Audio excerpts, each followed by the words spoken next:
got 3 people with blood all over him. I don't give a about killing nobody. I'm already dead. So if you don't start when I say, I'm going to kill another. What happened on the streets and in the neighborhoods of Grand Rapids is so uncharacteristic that it boggles the mind to even imagine that it could happen here. It was July 7th when a murderer took the entire city of Grand Rapids hostage.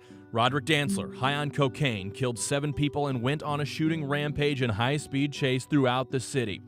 His victims, 3 members of the Emkins family, including a former girlfriend. And at a house on Brinell Court, he killed his wife, Jennifer Herron, her parents, and his own daughter, Camry. The horror story came to a close when Dantzler took 3 hostages and finally ended his own life. Another terrible tale starts with the name Junior Lee Beebe Jr., now a convicted double murderer, but a free man when Amy Hensley and Tanya Howarth went missing back in January. The 2 women were discovered in a shallow grave near a trailer where Beebe sometimes stayed out in the woods near Hartford.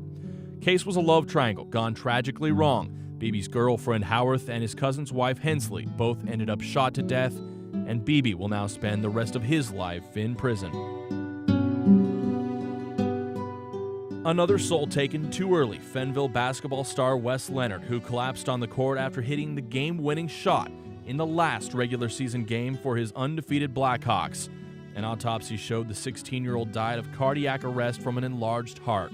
His parents have now started the Wes Leonard Foundation, a charity making sure every school has a defibrillator that will save lives in an emergency. The 3rd annual ArtPrize stirred mixed emotions when Maya Tavenati claimed the $250,000 top prize in October with her winning piece titled Crucifixion. She faced personal tragedy in the midst of victory, announcing after the awards ceremony that her mother had passed away earlier in the day.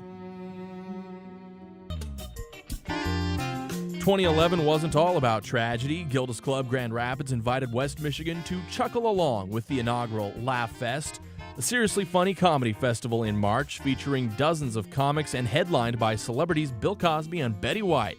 The 2nd annual event will be held in March 2012, featuring even more big names. A story continued from 2010. Oil giant Enbridge continued its cleanup of the Kalamazoo River after that huge oil spill.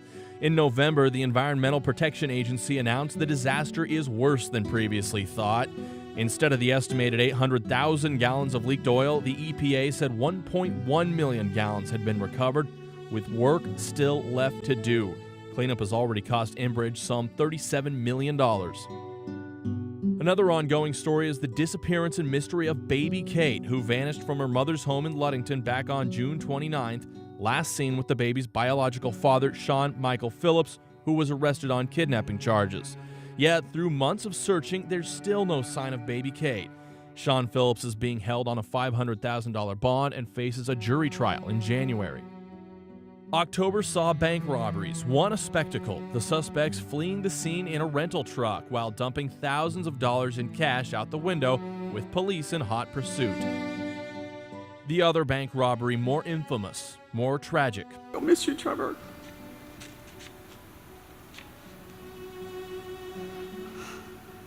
Thank you for the opportunity to serve with you,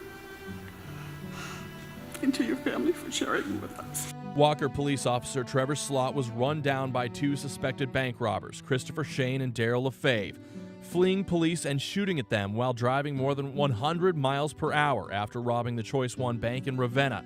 Officer Slott was hit and killed by the getaway car. The suspects also killed in the shootout with police that followed.